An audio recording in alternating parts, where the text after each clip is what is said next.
a plan for me. He's got a plan for me. He's got a really, really, really awesome plan for me. He's got a plan for me. He's got a plan for me. He's got a really, really, really awesome plan for me. That's what I know. Oh, that's what I know. That's what I know. Oh, that's what I know. Let's go. I know that I can trust him. Yeah. I know that I can trust him. Yeah.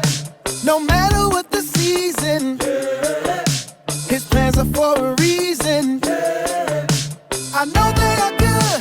I know they are best. The reason I know is because he said he's got a plan for me.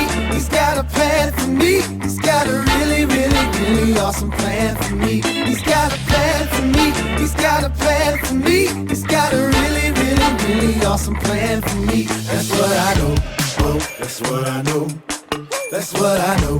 Oh, that's what I know. And when I'm feeling so sad, hey, when I am afraid,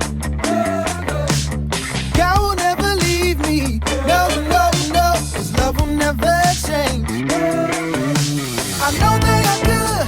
I know they are best. The reason I know is because I said he's got a plan for me. He's got a plan for me. He's got a really, really, really awesome plan for me. He's got a plan for me. He's got a plan for me. He's got a really, really, really awesome plan for me. He's got a plan for me. He's got a plan for me. He's got a really, really, really awesome plan for me. He's got a plan for me. He's got a plan for me. He's got a really, really, really awesome plan for me. That's what I know. Oh, that's what I know. That's what I know.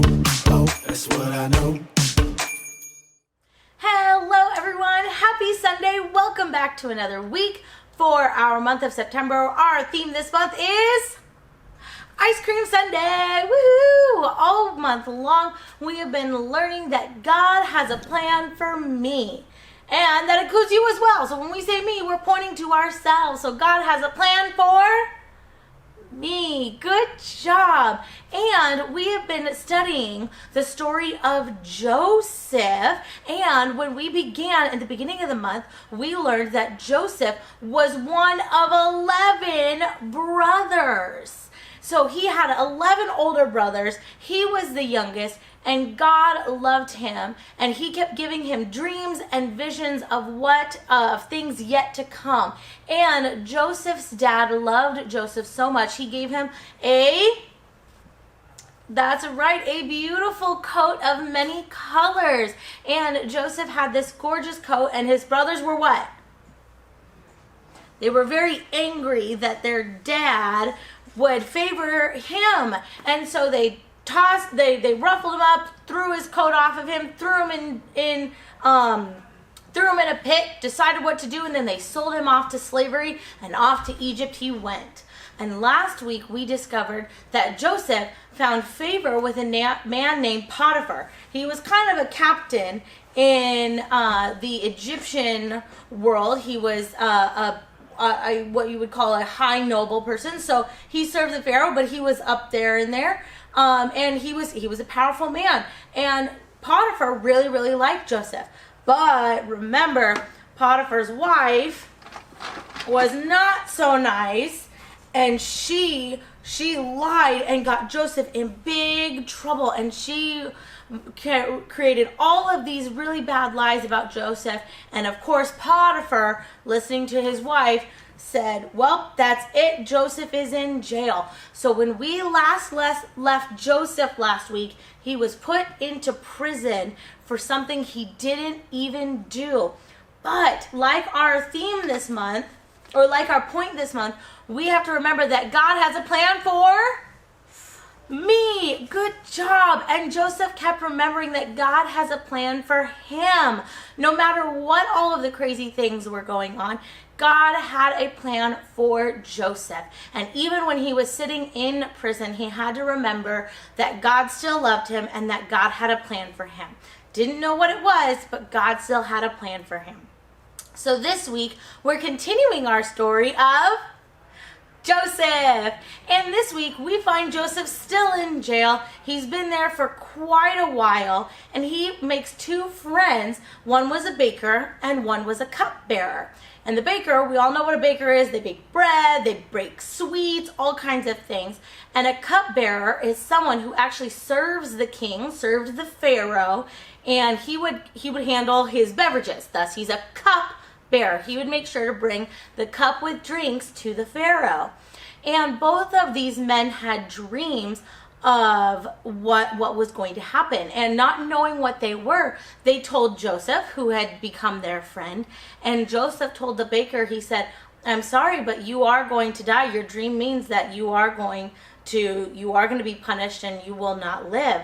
And then he looked at the cupbearer and said, your dream means that you are going to be forgiven and you get to go and work with the Pharaoh again.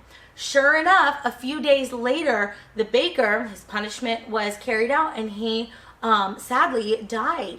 And then the cupbearer was forgiven, and he was taken back to the palace where the Pharaoh was, and he got to serve the Pharaoh. And just as he was leaving, Joseph said, please, please, please, don't forget about me. Please remember me to the Pharaoh. Please remember me so that at some point I can get out of jail too. And then we fast forward. So now it's been years and years and years. Now remember, Joseph was on the younger side when he first was sold into slavery in Egypt. And now he's a much older man. And so now he's older. He probably has a beard, long hair, looks a little scraggly because he's been in jail for so long. And yet we still remember that God has a plan for me. And God had a plan for Joseph too. And so one day the Pharaoh woke up from a dream and then went to his advisors and said, I had a dream, but I'm not sure what it means. And in this dream, there were 7 stalks of hay, and that was big things of hay. And he said, there were 7 really, really good ones, and then there were 7 really bad ones that came on and destroyed the good ones, and they took over. And then he said, and then there were 7 cows. I don't have a lot of cows, but we're going to count them anyway. So I've got horses, pigs, couple cows, and a chicken. So we're going to count them. I have 1. See if it'll stand. We'll put it this way. 1, 2. Okay, lean on your friend. There we go. 3,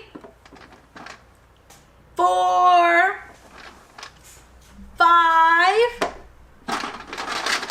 6, and 7. And just because we can, a chicken. Or a rooster. He's going to sit over here. But we have 1, 2, 3, 4, 5, 6, 7. The Pharaoh, after he dreamed about those hay bales, he dreamed about 7 cattle and how they were really healthy, they were really good, and then all of a sudden 7 really sickly cows, and they came in and they destroyed all of them and put them away, and they took them out. And so then all of a sudden Pharaoh's going, I don't understand what this means. We have 7 good things and then all of a sudden 7 bad things. And he kept talking to his advisors and his people who knew how to interpret dreams, saying, what is the meaning of this dream? I don't understand. And all of a sudden, the cupbearer, remember from jail, remembered Joseph and said, oh, Pharaoh, I know of someone, if I may be able to speak, I know of someone who's able to interpret your dream. And so the Pharaoh was very curious, and he sent for Joseph. And he relayed his dream of these 7 good pieces of hay, and then these 7 bad ones came and destroyed the good ones. And then we had 7 good cattle, and then 7 sickly ones that came and destroyed the good ones. And Joseph was listening very intently to the dream. And then finally, as the Pharaoh finished, he goes, this is what the Lord is saying. This is what your dream means. That we're going to have 7 good years of good crops, good cattle, good everything. It's going to be plentiful. It's going to be healthy. Everything's going to be good and strong and grow wonderfully. But then after those 7 years, there's going to be 7 bad years, meaning that your crops aren't going to grow. There's not going to be a lot of water. They're going to be in what we call a drought. And so Joseph advised the Pharaoh and said, "Oh, Pharaoh, I believe that you should take those 7 years and store up all of the good. Build a big house and like a big storage unit that as you guys grow these crops, you can begin to put things into storage. So when the 7 bad years come, you still have good crops and you still have things that can get us through those 7 bad years." And so Pharaoh was very intrigued by this idea. So you know what he did? He looked at Joseph and said, "I agree with your idea, so I'm going to put you in charge of it."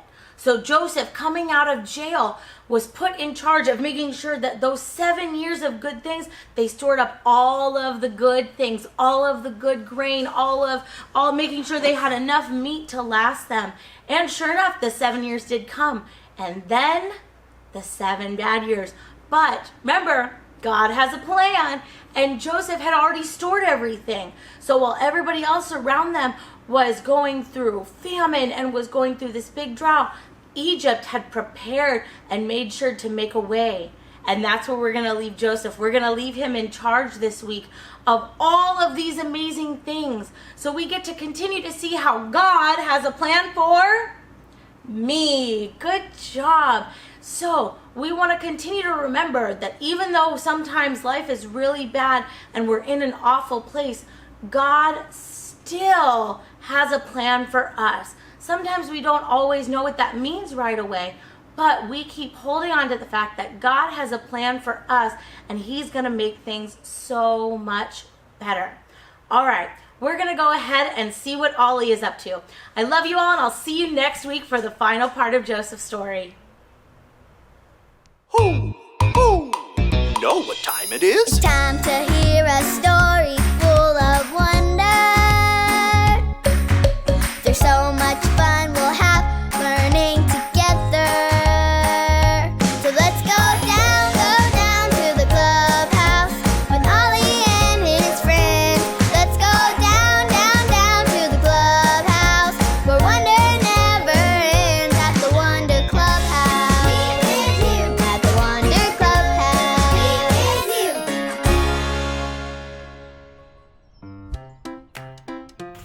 Oh, hello there, friends. Welcome to the clubhouse. It's me, Kai. I'm so glad you're all here today. I was getting ready for the big Ice Cream Sundae party at the clubhouse. These pictures are a step-by-step plan on how to make the most fantastic, most spectacular, most yummiest to the tummiest ice cream sundae ever. Step 1, you get a bowl, a spoon, and a napkin, then you're ready to make an ice cream sundae. Step 2, add ice cream to the bowl. It can be any kind of ice cream you want. Step 3, add the toppings. Ice cream sundaes need lots of toppings. Step 4, and what's the last thing we do with our ice cream sundae? We eat it. What a great plan. Who? It's Ollie. Hello, Kai. Who? What are you up to? Hi, Ollie. Well, I just finished putting together my plan to make the perfect ice cream sundae. Yes, that is an excellent plan. It's true. I have a story about another great plan for you. Just listen to this story. Just follow me through. Who? Follow me through, who? Ollie's got a Bible story for me and you.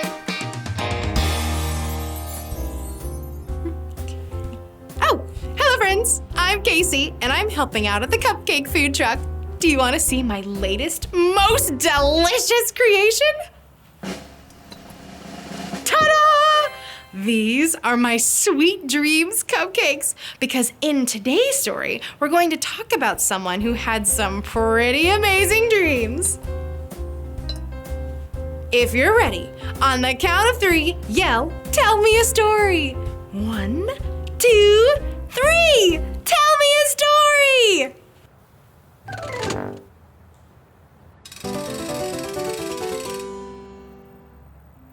Woo!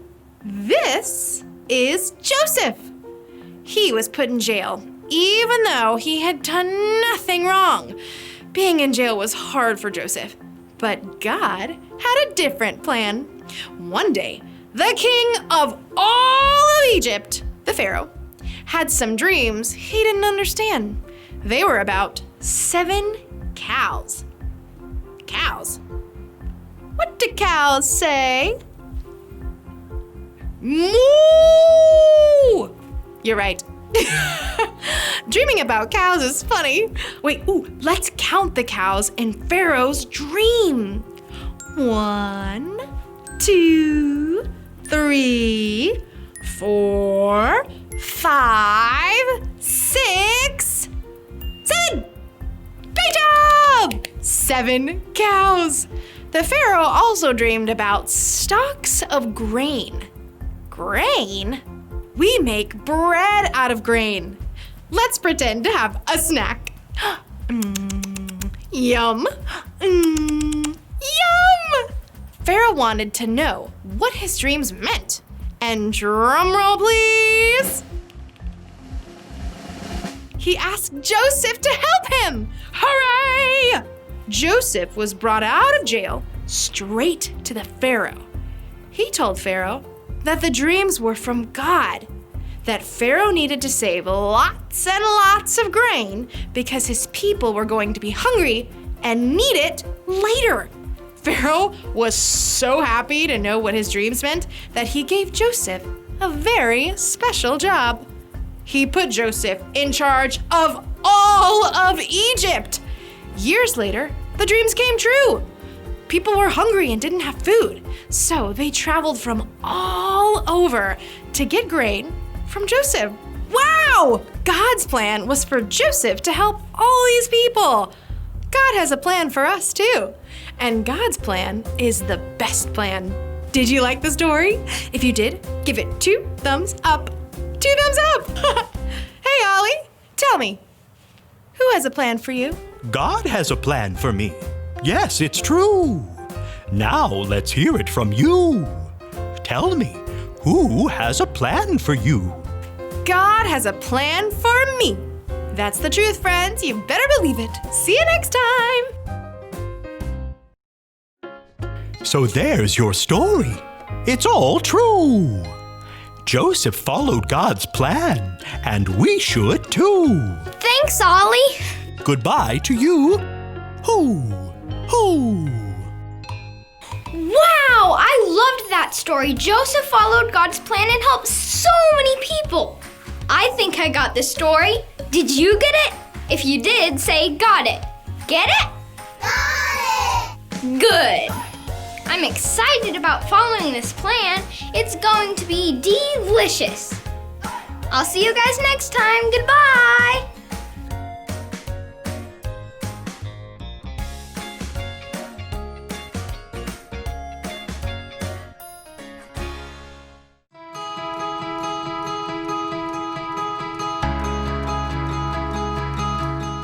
For I know the plans I have for you, says the Lord. Jeremiah 29:11. For I know the plans I have for you, says the Lord.